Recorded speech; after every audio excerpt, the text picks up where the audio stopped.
우리 하나님 말씀 보도록 그렇게 하겠습니다. 하나님 말씀은 창세기 25장입니다.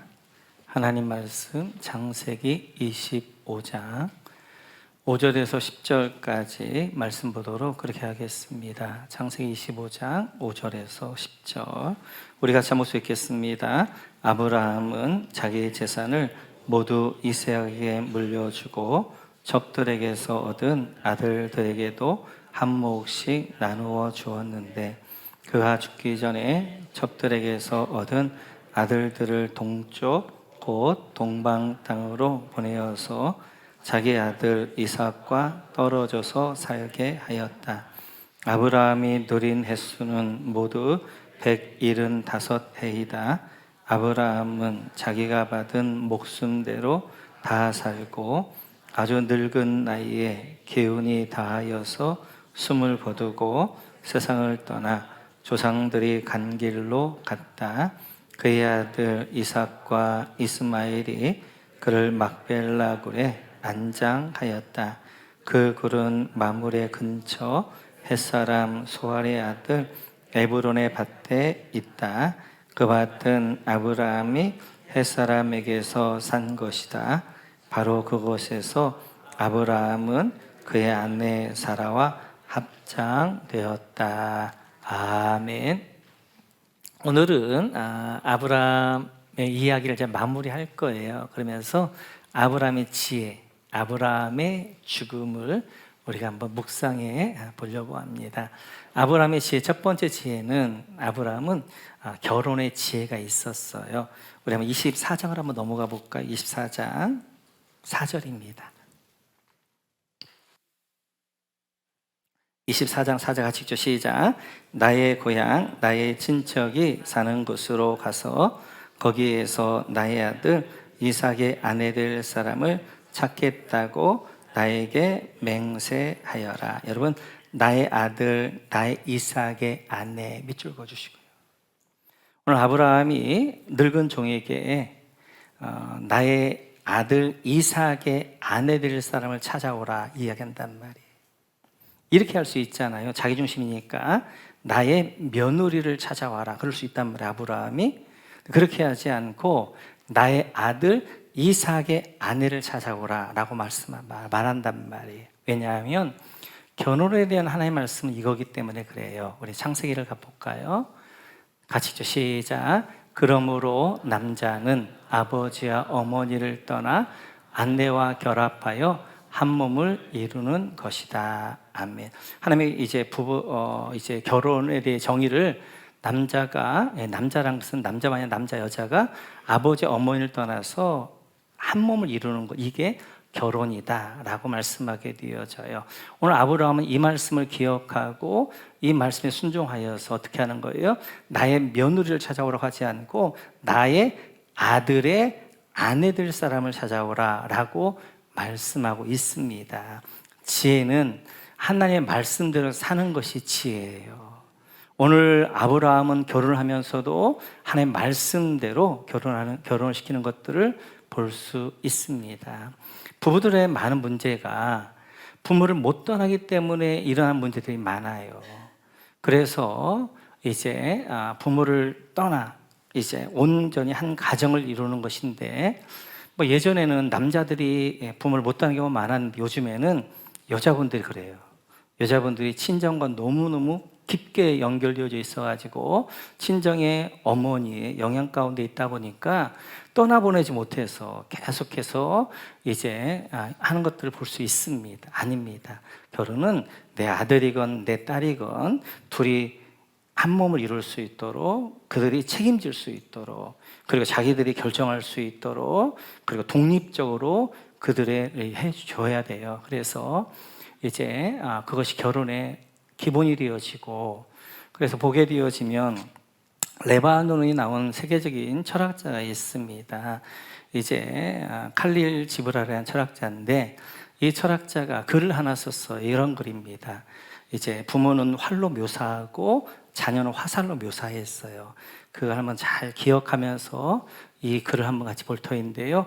그대는 활, 그리고 그대의 아이들은 마치 살아있는 화살처럼 그대로부터 쏘아져 앞으로 나아간다.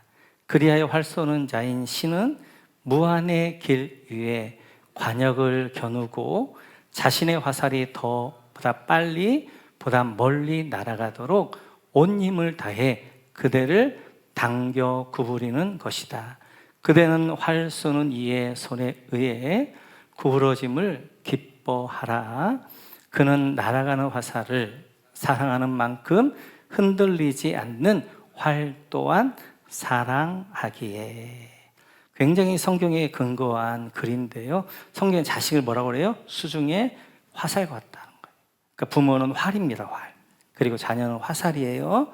그래서 이 자녀를 더 멀리 보내기 위해서 부모를 때때로 하나님께 활이 많이 구워져야, 힘있게 당겨져야 화살이 멀리 나가는 것처럼 하나님이 때때로 부모를 어떻게 하는 거예요? 굽게 만들고 힘껏 당기십니다. 그것이 감사예요. 그래서 자녀가 어떻게 하는 거예요? 화살이 멀리 날아가게 되어지는데 중요한 것은 활이 흔들리지 않아야 돼요. 활이 당기는 활이 막 흔들리면 이거 쏠 수가 없단 말이에요. 활이 중심을 딱 잡고 구부려 힘껏 당겨서 쏘는 거예요. 부모들이 분명한 자녀 양육에 대한 주관이 있어야 돼요. 결혼관, 양육관 이런 것들이 분명히 있어서 이 사람 말 듣고 이렇게 흔들려, 저 사람 말 듣고 저렇게 흔들려 이러지 말고 성경에 기초한 분명한 자녀 양육과 그다음 이런 걸 가지고 분명하게 하나 앞에 할 때 힘차게 여러분 당길 것이고 자녀는 힘차게 쏘아가는 거예요. 거기까지. 그래서 성경은 하나님이 자녀들에게 양육권을 주셨어요. 그래서 내가 키우고 결혼시키면 한 가정을 이루게 되면 그 가정은 또 하나의 공동체가 되어지는, 한 몸이 되어지는 거예요. 그래서 독립적으로 책임을 가지고 그 일을 감당하게 하셔야 됩니다. 뿐만 아니라 오늘 아브라함은 또 이렇게 해야지, 우리가 지난주에 좀 봤던 건데요. 67절 같이 한번 읽어볼까요? 67절 같이죠. 시작. 이삭은 리브가를 어머니 사라의 장막으로 데리고 들어가서 그를 아내로 맞아들였다. 사라의 장막 밑줄 그어주시고요. 지난주에 이제 이것에 대해 설명을 했는데 사실은 뭔가 이제 예전 결혼의 주관은 부모가 하잖아요. 리브가를 사라의 장막에 있게 한 이유가 있을 터인데 그 생각만 했었어요. 근데 1부 때는 그걸 깨닫지 못했어요. 그래가지고 말을 못하고 2부 때는 깨닫게 하셔서 지난주에 살펴보았는데 아브라함이 이제 이삭과 리브가를 결혼시키고 그리고 이삭의 장막에 거하기도 할 수 있잖아요. 왜냐하면 그 당시는 각각의 장막들이 있다면 아브라함의 장막이 있고 사라의 장막이 있게 되어 이삭의 장막이 있게 되어지고 아니면 새로운 부부니까 새로운 멋진 장막을 만들어서 거기 거하게 할 수도 있잖아요. 그런데 아브라함이 지금 리브가를 사라의 장막에 거하게 한단 말이에요. 왜냐? 이제 이 리브가에게 바로 그 어머니 사라의 유업을 물려받도록. 그래서 그 가정이 가지고 있는 이제 하나님의 축복이 있단 말이에요. 그 유업이 있단 말이에요. 그것을 자녀는 잘 물려받아야 돼요. 결혼은 이런 거예요. 부모 입장에서는 자녀를 떠나보내는 거예요. 그러나 자녀 입장에서는 양가 부모님들에게 있는 전통, 가정의 전통이 있어요. 그리고 그 가정이 가지고 있는 영적 축복들이 있어요. 특별히 부모들이 쌓아놓은 헌신과 기도가 있어요. 그게 만약 2대, 3대라면 엄청난 거죠. 그 엄청난 기도와 헌신의 그 유업들을 자녀들이 내가 이제 물려받고 그걸 내 안에 잘 계승해서 내 자녀에게 더 크게, 더 큰 축복으로 물려주는 거. 이게 바로 우리가 해야 될 일들이란 말이에요. 그래서 이제 리브가의 사락의 장막에 거하겠단 말이에요. 그러니까 결혼은 자녀가 부모를 떠나는 거예요. 대신 자녀는 부모의 믿음의 유산을 잘 물려받아 계승해서 더 아름다운 그러한 이제 전통과 그러한 이제 축복들을 만들어가는 것이 결혼이 되어지는 거예요.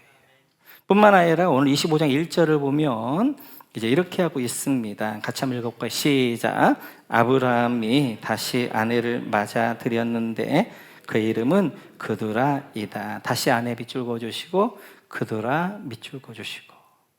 이제 이삭이 40살에 결혼했어요. 그러면 아브라함 140살이란 말이에요. 그리고 25년 다시 아내를 140살 이후에 다시 그두라는 아내를 얻었어요. 여기만 없으면 아브라함 이야기가 얼마나 깔끔하겠어요. 얼마나 멋지겠어요. 그죠? 이제 이삭에게 멋진 성경적인 그런 가정을 이루게 하고, 그리고 바통을 물려주고 족장권을 물려주고, 이삭이 살다가 이제 아브라함이 살다가 죽었다. 너무너무 깔끔하고 아름답잖아요. 그런데 오늘 이 25장 좀 남사스럽잖아요. 140살에 후처를 얻게 되어지고 뭐 이런 이야기, 또 비평가들 이걸 가지고 뭐 얼마나 많은 비평들을 하는지 몰라요. 근데 성경은 뭐 이 이야기를 꼭 쓰고 있는가 하는 거지요. 성경은 첫째 두 가지 이유입니다. 하나는 사실이니까. 이게 사실이기 때문에 쓰는 거예요. 그래서 아브라함이 이제 140세에 이제 다시 아내를 얻고 했기 때문에 사실이니까 쓰는 것입니다. 그러니까 성경은 믿을 수 있는 거예요. 성경은 아름다운 이야기만 미화시키지 않아요. 성경은 사실을 기록합니다. 그래서 아브라함의 실수, 다윗의 범죄, 이런 것들도 성경에 다 기록하고 있단 말이에요. 두 번째는 어떤 이야기를 쓸 때에는 분명한 이유가 있는 거예요. 오늘 이제 그두라의 결혼을 통하여서 거기에 주시는 메시지가 있는 거예요. 그게 뭔가 아브라함의 두 번째 지혜입니다. 그것은 자녀에게 짐이 되지 않기를 위하는 거예요. 지금 아브라함은 이제 사라가 먼저 따라 이제 혼자 살게 된단 말이에요. 그러면 아브라함 혼자 살게 되어지면 이삭의 가정이 아버지를 책임져야 되잖아요. 그러니까 아브라함은 자녀의 짐이 되고 싶지 않은 거예요. 그래서 아내를 얻어서 자기의 가정을 꾸려가는 것들을 볼 수 있습니다. 중요한 것은 부모는 어찌하든지 자녀의 짐이 되면 안 돼요. 짐이 되면 안 돼요. 이 말은 자녀들이 부모에게 효도하지 말라는 말이 아니에요. 자녀는 부모의 최선을 다해 효도하셔야 됩니다. 그리고 부모의 필요가 뭔가를 보시고 부모의 필요를 채워줄 줄 알아야 돼요. 그러나 부모 입장에서는 물론 다 그러실 거예요. 자녀가 어찌하는 짐이 안 되려고 하셔야 돼요. 그래서 노년에 재정적인 것들도 이제 잘 관리하셔서 준비하시고, 특별히 건강입니다. 건강. 그래서 40, 50대 때 여러분들 운동을 많이 하셔야 돼요. 건강하게 하셔야 돼요. 그렇지 않으면 나중에 자녀들이 짐이 되어진단 말이에요. 오늘 아브라함의 지혜 두 번째는 자녀에게 짐이 되지 않으려고 그랬어요. 그래서 자기가 140이 되었지만 결혼하고 한 가정을 이루어갑니다. 아브라함의 지혜 세 번째는 우리 같이 한번 6절 말씀 같이 한번 볼까요? 6절 같이 시작. 첩들에게서 얻은 아들들에게도 한 몫씩 나누어 주었는데 그가 죽기 전에 첩들에게서 얻은 아들들을 동쪽 곧 동방 땅으로 보내어서 자기 아들 이삭과 떨어져서 살게 하였다. 여러분, 아들들이 한 몫씩 나누어 주었는데 밑줄 그어주시고, 이렇게 그들에게 난 6의 아들이 있었어요. 그들에게 한 몫씩 나눠줍니다. 중요한 것은 죽기 전에다 밑줄 그어주고, 죽기 전에 그렇게 하고 그 밑에 보게 되어지면 동방 땅으로 보내어서 밑줄 그어주시고, 이런 거지요. 아브라함은 자기가 죽음 이후에 생겨야 될 문제들을 죽기 전에 다 정리를 해놔요. 그래서 이제 이삭은 하나님의 유업을 물려받아야 되잖아요. 가나안 땅에 살아야 되잖아요. 그런데 이제 그들에게서 6 아들이 낳았단 말이에요. 그들에게는 한 몫씩을 떼어서 동방에 가서 멀리 떨어져서 그들을 살게 해서 죽음 이후에 있게 된 분란들을 죽기 전에 정리를 합니다. 이게 아브라함의 지혜예요, 지혜. 근데 많은 분들이 이런 정리가 안 되어지다 보니까 죽고 난 뒤에 자녀들이 재산 싸움을 하는 거예요. 그 초상에 나게 되면 서로렇게 자녀끼리 그 돈 때문에 싸우면서 원수가 되어진단 말이에요. 오늘 아브라함은 죽기 전에 이미 재산 정리, 땅 정리 모든 것들을 해놨어요. 그래서 어떻게 하는 거예요? 한 몫 띄어서 따로 설계하면서 죽음 이후에 있게 되어지는 분란들을 차단합니다. 뿐만 아니라 아브라함은 또 이렇게 하지요. 우리 같이 한번 이제 9절 한번 볼까요? 9절 같이 읽죠. 시작. 그의 아들 이삭과 이스마엘이 그를 막벨라 굴에 안장하였다. 그 굴은 마므레 근처 햇사람 소할의 아들 에브론의 밭에 있다. 아들 이삭과 이스마엘 밑줄 그어주시고, 아브라함이 죽은 이후에 이삭과 이스마엘이 함께 아브라함을 장사합니다. 여러분, 이삭이 어떤 아들이에요? 아버지에게 쫓겨난 아들이에요. 그것도 어떻게 해요? 밀가루 조금하고 물 한 가죽 부대에 주고 쫓겨났단 말이에요. 그래서 쫓겨나가지고 먹다가 어떻게 하는 거예요? 광야에서 죽을 뻔했어요. 그때 하나님이 샘을 터뜨려서 살려줬단 말이에요. 아버지에게 쫓겨난 아들, 그것도 아버지가 엄청난 318명의 이제 종을 데리고 있을 때 부자인 아버지에게서 재산 하나도 못 가지고 쫓겨난 아들, 그리고 자기가 어떻게 하는 거, 그것 때문에 광야에서 죽을 뻔한 아들, 얼마나 많은 상처가 있겠어요. 그러면 적어도 이 아들은 그 아버지가 죽으면 안 왔을 것 같아요. 근데 오늘 와서 흔쾌하게 와서 함께 장사하는 걸 보면 아브라함이 쫓아난 이후에 아마 화해했을 거예요. 그래서 아들을 불러다가 뭐 하든지 해가지고 아들의 상처를 씻어줄 뿐만 아니라 화해할 거예요. 그러니까 지금 오늘 이 이삭이 어떻게 하는 거예요? 그 아버지가 이제 하나님 부르심 받았을 때 와서 이삭과 함께 하나 아버지를 장사한단 말이에요. 중요한 거예요. 죽기 전에 관계를 정리하셔야 돼요. 특별히 내게 원망받을 만한 관계를 정리하셔야 돼요. 그러지 않고 죽으면 평생 자녀들이나 평생 주변 사람들 뭐가 되면 마음의 못을 박는 거예요. 평생 회복할 기회가 없는 거예요. 아브라함은 그걸 알았기 때문에 이삭과 이스마엘과 화해를 한 거예요. 그렇기 때문에 이스마엘이 아버지가 죽어서 와서 함께 장사한 거란 말이에요. 그러니까 우리가 이제 이렇게 지혜는 죽기 전에 정리를 하는 거예요. 그 정리는 뭔가 분란이 있을 만한 것들을 다 정리해 놓는 거예요. 그 가운데 중요한 것이 감정적 정리예요. 누군가 나에게 상처받고 누군가 나 이제 아픔 있는 사람이 있다면 죽기 전에 그것들을 정리해야 돼. 그래야 내가, 왜냐면 죽어버리면 그 다음에는 해결할 수 없어. 평생 그것을 자기 안에 아픔을 가지고 쓴뿌리가 되어 그걸 가지고 산단 말이에요. 그 전에 오늘 아브라함은 다 해결했어요. 그렇기 때문에 이스마엘 와서 아버지를 장사하는 것들을 볼 수 있습니다. 오늘 우리는 아브라함의 지혜를 보는데 지혜는 두 가지. 하나는 하나님의 말씀대로 사는 게 지혜예요.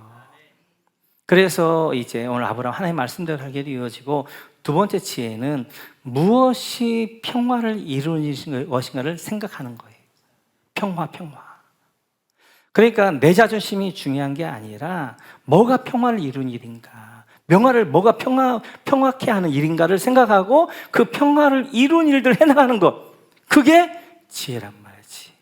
오늘 아브라함처럼 지혜 있는 여러분 되시기를 주님의 이름으로 축원합니다.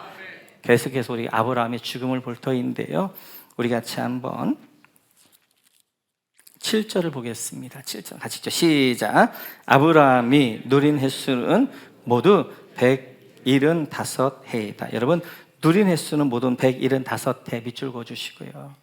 그래서 아브라함이 하나님이 175살까지 살다 하나님이 부르셨어요. 여기 누린 횟수란 말이 원어를 보면 이런 걸로 되어져 있습니다. 산 날의 횟수라고 되어져 있어요. 그래서 날을 굉장히 강조해요. 그러니까 아브라함이 살았던 날의 횟수가 175년이었다라고 이야기하는 거예요. 이것은 유대인들의 인생관을 잘 보여주고 있는 거예요. 유대인들의 인생관은 날이 중요해요. 한 날. 한 날이 쌓여서 인생이 되어지는 거예요.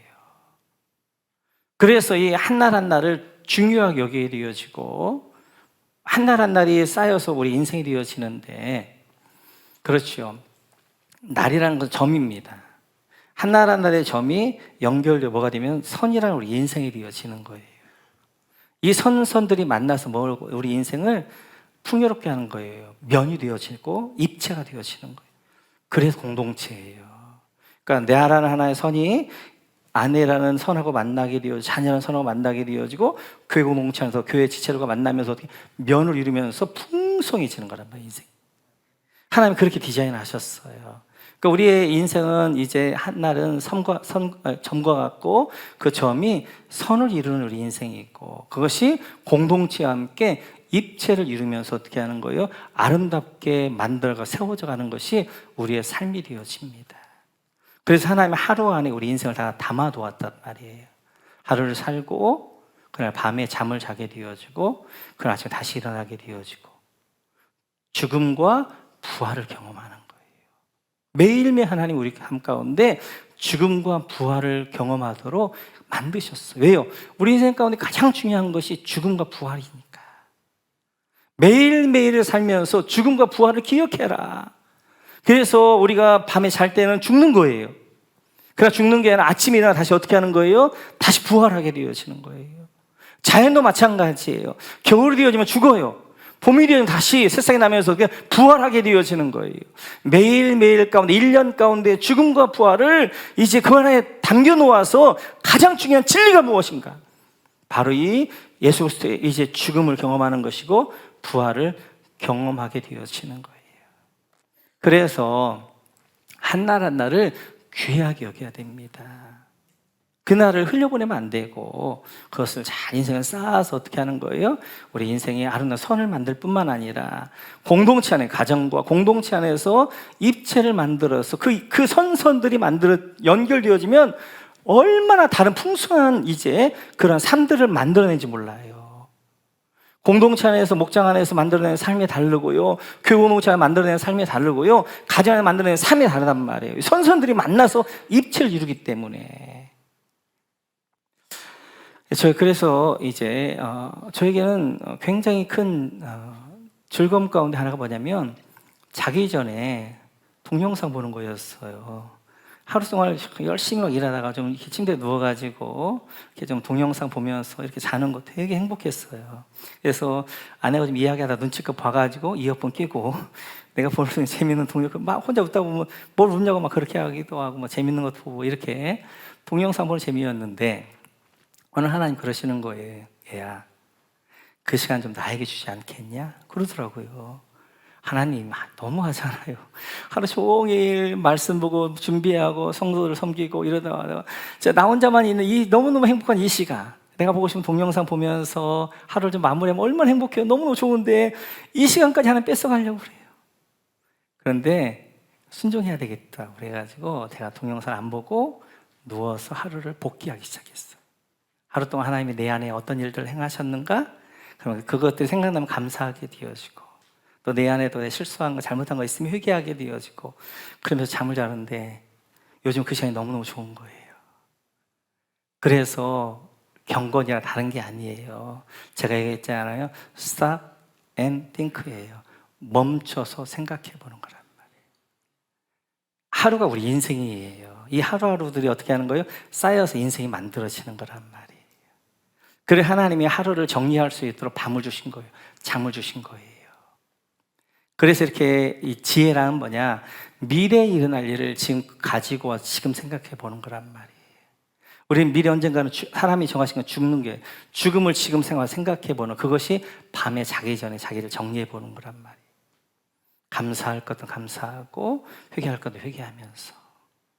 그래서 우리 인생이 이런 인생이 되어지고 오늘 아브라함의 죽음을 가리켜서 이렇게 이야기합니다. 우리 한번 8절 같이 한번 읽어볼까요? 8절 같이 시작. 아브라함은 자기가 받은 목숨대로 다 살고 아주 늙은 나이에 기운이 다하여서 숨을 거두고 세상을 떠나 조상들이 간 길로 갔다. 너무너무 장엄하죠. 아름답지요. 오늘 아브라함의 마지막 75세에 하나님의 부르심을 받아서 175년 끝에까지 100년 달려왔던 그의 삶을 오늘 설명하는데 너무너무 장엄합니다. 그리고 핵심 단어가 있는데 늙은에다 또 밑줄 그어주시고, 이 늙은이란 말이 히브리어로 샤베아예요. 샤베아. 이 샤베아는 늙다, 나이 많다 이런 의미도 있는데요. 이 샤베아가 구약 10번 쓰여집니다. 그 중에 다윗에게도 이렇게 이야기하는데 같이 한번 읽어볼까요? 다윗 같이 읽죠. 시작. 그가 백발이 되도록 부와 영화를 누리다가 수명이 다하여 죽으니 그의 아들 솔로몬이 그의 뒤를 이어 왕위에 올랐다. 수명이 다하여, 여기가 샤베아예요.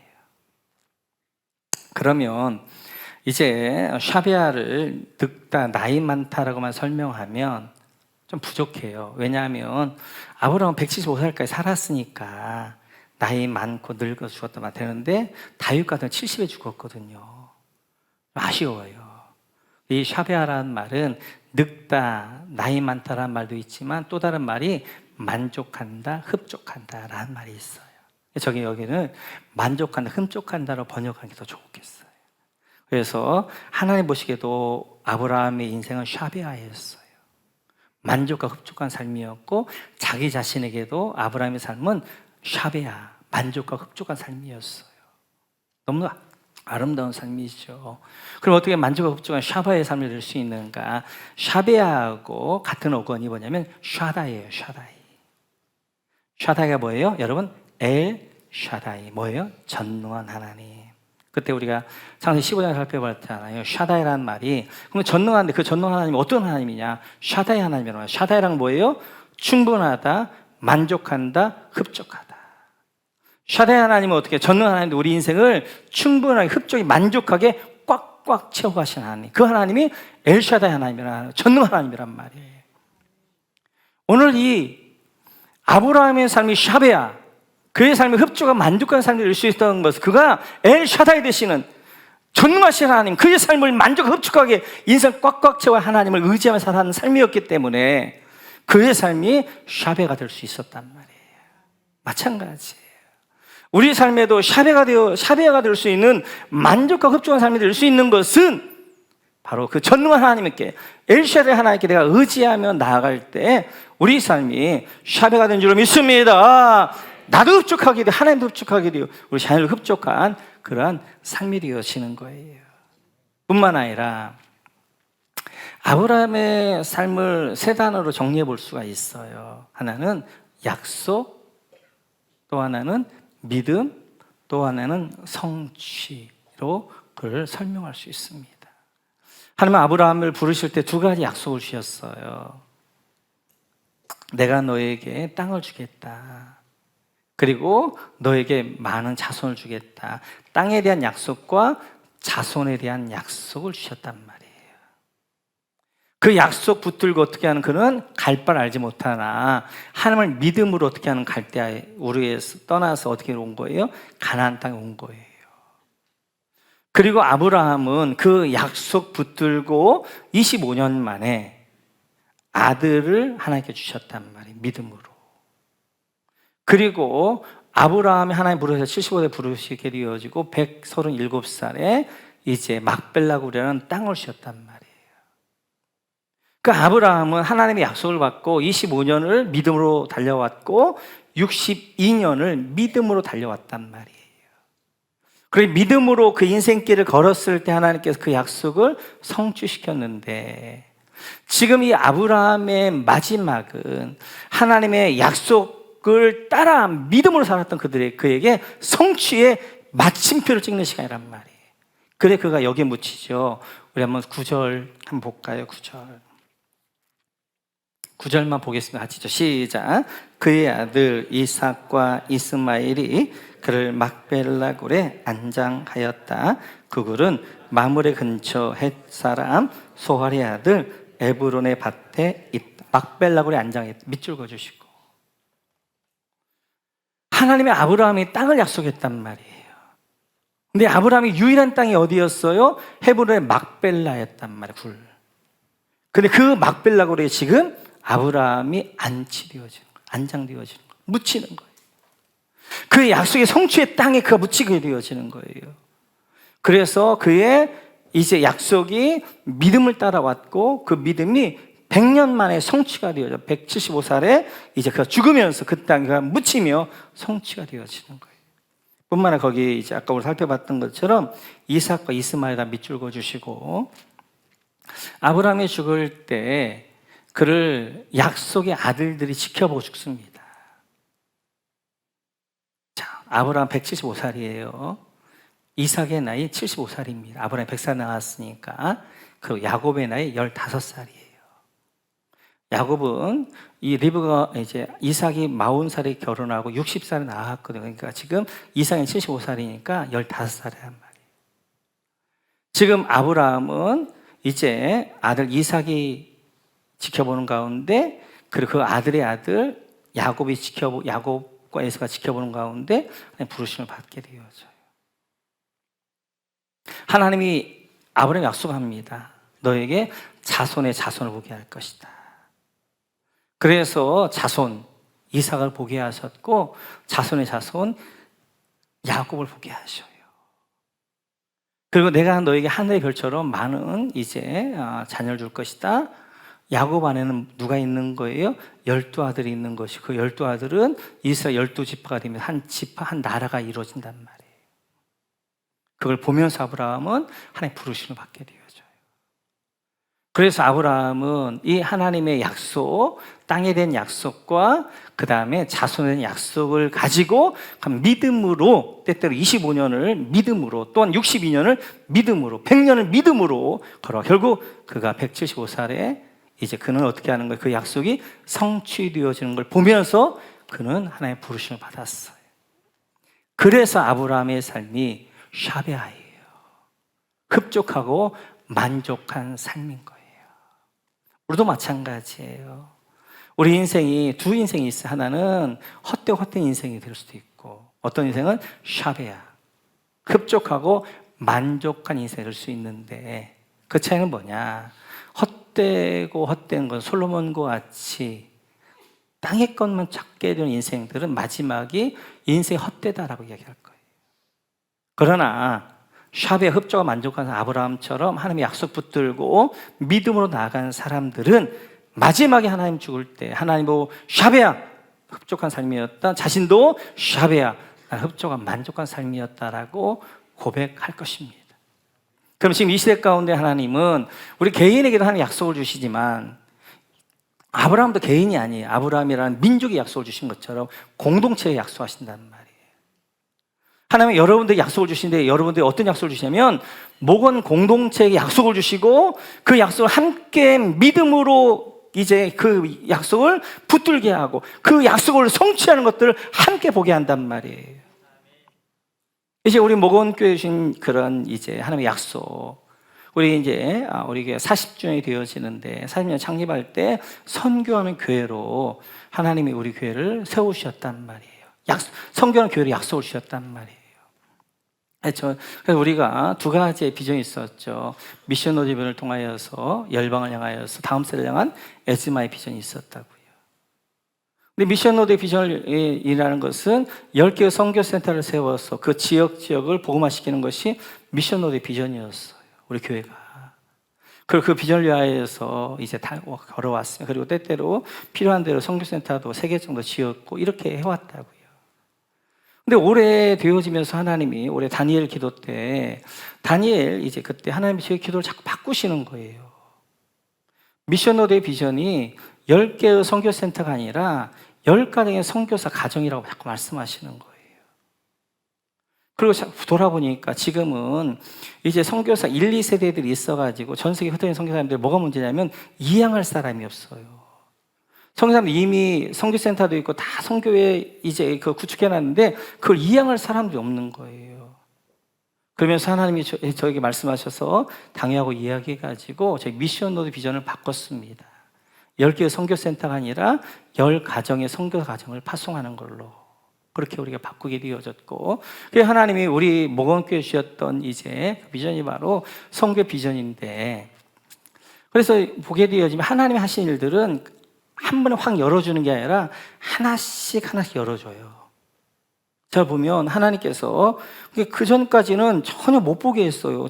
작년까지만 해도 그냥 10개 선교센터를 세워야 되고 뭐 그래서 이렇게 했는데, 올해 하나님이 열어주신 것은 선교센터에 사람을 세워야 된다 뿐만 아니라 우리 교회가 적어도 이제 1년에 뭐 한 1억 정도 매달마다 선교 뭐 기관에 한 600만 좀 되니까 한 4-5가정을 파송할 수 있단 말이에요. 파송할 수 있는데 그런 걸 한 번도 안 했어요. 그러고 이제 그냥 협력하면서 이렇게 왔는데, 이제 생각해보니까 올해 이제 하나님께 그런 말씀을 주시면서 선교사 파송에 대한 말씀을 주셨는데, 생각해보니까 광야 40년 동안 이스라엘 백성들을 준비하게 하셨단 말이에요. 광야 40년. 40년 지나면서 어떻게 하는 거예요? 요단강을 건너서 가나안 땅을 정복해 가는 거예요. 여리고를 정복하고 아이성을 정복하고 세겜성을 정복하고 정복해 가는 거란 말이에요. 아, 그래서 하나님 지금 지금까지 나로 하여금 눈을 가리셨구나. 이제 40년 됐으니까 40년을 통해서 이제는 정리하고 가나안 점령하게 하는데, 바로 성사람들을 파송하면서 가나안 땅을 점령해가는 그 일들을 이제 우리가 준비가 되어졌으니까 40년 준비하게 하시고, 광야 1세대 죽고 광야 2세대 믿음의 세대들과 함께 그 일들 감당하라고 하셨구나, 이런 이제 생각이 들면서 우리가 이번 40주년 때 뭐 여러 가지 행사도 할 수 있고 뭐 수고한 사람에게 뭐 이렇게 할 수도 있지만, 그런 것보다는 정말 하나님 기뻐하시는 게 뭔가, 우리 모험교회 세우신 뜻이 무엇인가, 이 40주년이 됐을 때 우리가 어떤 결단을 드리는 게 좋을 것인가 해서 선교사를 우리가 작정하고 후원하고 파송하는 그 일들, 두 가정 선교사를 파송하는 일들을 위하여서 기도하는 가운데 있습니다. 말씀을 정리하게 되어지면 우리 인생이 샤베와 흡족한 만족한 삶이 될 것인가, 아니면 헛된 삶이 될 것인가는 바로 하나님이 주신 약속을 붙들고 믿음으로 나가고 그 믿음이 성취되는 걸 볼 때, 그때 하나님이 샤베야, 흡족하다, 만족하다, 그런 인생이 될 것입니다. 우리 모두 하나님 부르셨어. 언제 부르실 터인데, 부르셨을 때 하나님도 샤베야, 여러분도 샤베야, 우리 자녀도 샤베야. 그래서 모두가 다 만족과 흡족한 인생들 이어지시기를 주님의 이름으로 축원합니다.